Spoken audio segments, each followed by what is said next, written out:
Hello and welcome to the Daily Aus. I'm Sam Koslowski. I'm Billi FitzSimons. Last week, Tesla shareholders approved what could become the largest pay package in corporate history. A deal that could see CEO Elon Musk earn close to $1 trillion over the next decade. The vote came after months of debate about whether the world's richest person deserves an even bigger payday. Today, we're going to break down what this deal actually means and how it works, and what Musk needs to achieve to get his big check. So Sam, let's start with the basics. So this was a pay package deal that was approved by Tesla shareholders. Now, when we say Tesla shareholders, it's a public company. Yeah. So do we mean everyone who has invested in Tesla via the public stock market? Kind of, yes. I mean, when you buy Tesla stock, you become a shareholder and you own a tiny bit of the company. The more shares you own, the more voting power you have. But if anybody has bought shares even in any company on the Australian stock market, you get notices of these AGM meetings. Yes. And you can technically go and cast a vote. You're entitled to a vote. Now, companies have super complicated constitutions and structures on whether your vote will count. But yeah, essentially, he got approval from 75% of Tesla's shareholders, which sounds impressive, but there's a bit more to it. That is huge. 75% of shareholders saying, yes, you should get this $1 trillion pay package deal. I know it's not exactly how it sounds, which we'll get into. Yeah. But the result of that meeting was them approving it. Yeah, I mean, one technicality to note is that Elon Musk owns 15% and he could vote for himself. So he could look after that 15% pretty easily, but still he won another 60%. And there were some big groups and hedge funds and even some government funds that did reject the plan, but overwhelmingly it was approved. You know, there was this amazing scene at the physical AGM in Texas. Musk took to the stage in Austin. There was chanting of his name. There was the Tesla robot next to him. And he told shareholders what we're about to embark upon is not merely a new chapter of the future of Tesla, but a whole new book. Okay, let's get to the actual structure of the deal. I think this is what everyone is wondering. Yeah. What does $1 trillion pay package actually look like? Because to be clear, it is not $1 trillion in cash. No, it is not a paycheck. So this is a big misconception, even in the way that it's being reported. It's easy to understand why you'd think that that's just a deposit into his bank account. It's about him being issued with shares, and the value of those shares would be $1 trillion. I think that's always an interesting thing to look at, because when we talk about billionaires, it's not actually cash in their bank account. It is the value of the equity or the shares that they hold in companies usually. Yeah, I mean, for a lot of billionaires, especially the really, really billionaires, they do probably have billions in cash, but a lot of their wealth, like if you look at somebody like Mark Zuckerberg, a lot of his wealth is calculated based on what Meta is worth, and then what that means that his slice of the pie is worth. But essentially, I mean, this is what Musk has done for many years, is he gets paid in stock, and then over time he sells portions of that stock, and that's when he really takes the cash off the table. And so this deal is him potentially being awarded more shares, which the value of would be more than $1 trillion.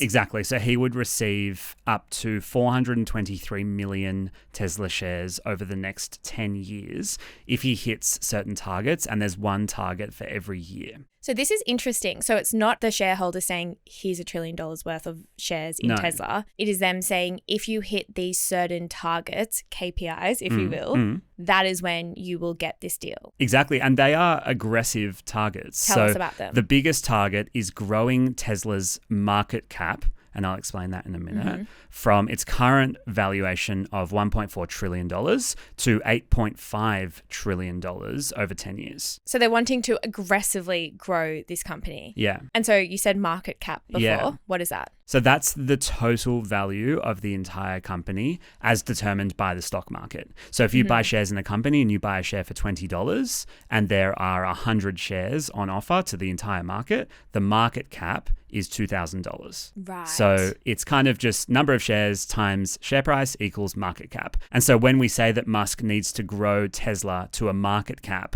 of $8.5 trillion, we mean that in 10 years' time, the value of all Tesla shares needs to reach that level. That is massive. It would make Tesla worth more than any company has ever been worth in history. I was going to ask that. Yeah. So, is there any company that is worth that much money? Well, Nvidia is worth $5 trillion, and that has made headlines over the last 12 months for setting new records. For anyone who hasn't heard of Nvidia, it is the largest company in the world. Yeah, so they make the AI chips that ironically go into Tesla cars to make it, smart as a car.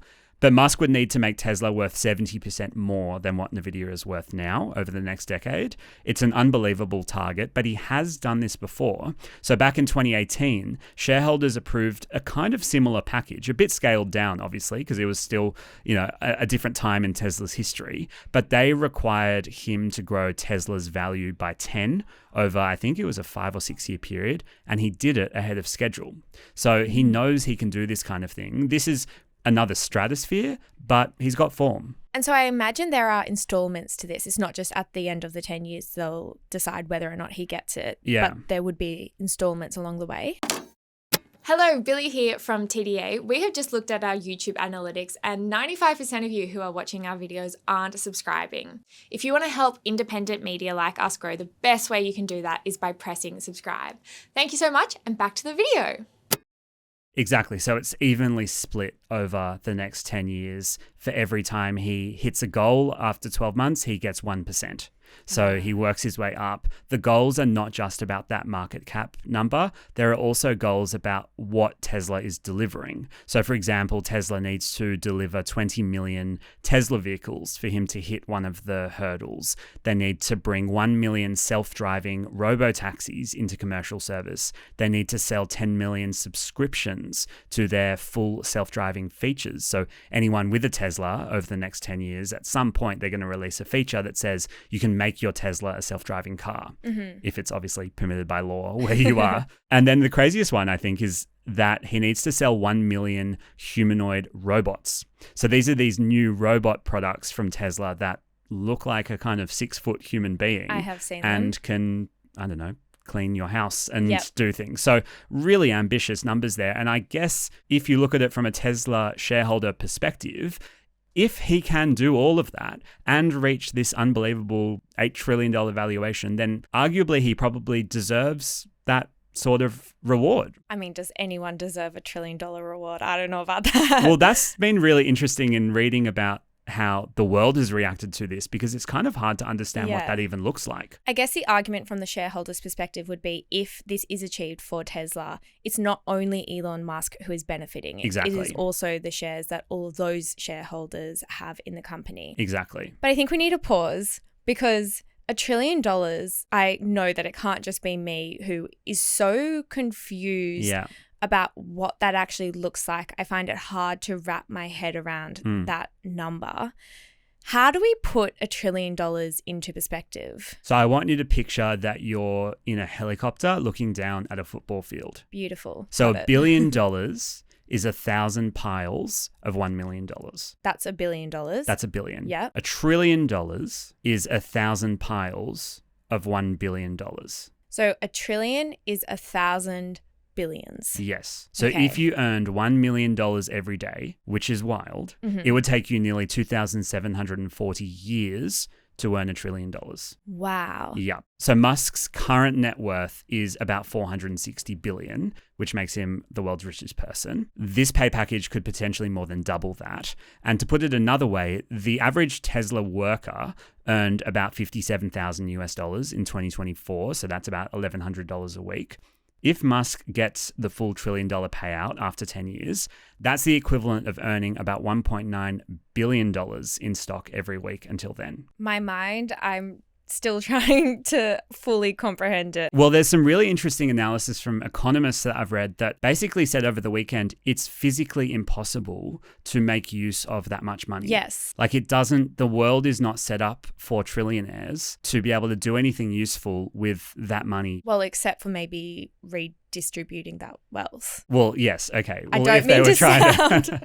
if they were trying to spend it all themselves, I mean, he could buy other companies. And that's kind of one way to do it. But in terms of, you're right, like unless he gives out a little pay package to every single person and he'd still be left with hundreds of billions, it's very, very hard to actually make use of that money with things like property or possessions or, even investments to some extent. Now, I remember talking about Elon Musk a few months ago when there was a legal battle over his pay at Tesla. And so when I heard this, I was confused because I thought that there was a current legal battle over his pay at Tesla. Yeah. Is that right? Yeah, there was this big legal battle over a $56 billion package that was put in front of shareholders. That the company used to be registered in Delaware, and a Delaware judge ruled that Tesla's board members were too close personally to Musk and there was a conflict of interest, and that the approval process for this package was flawed.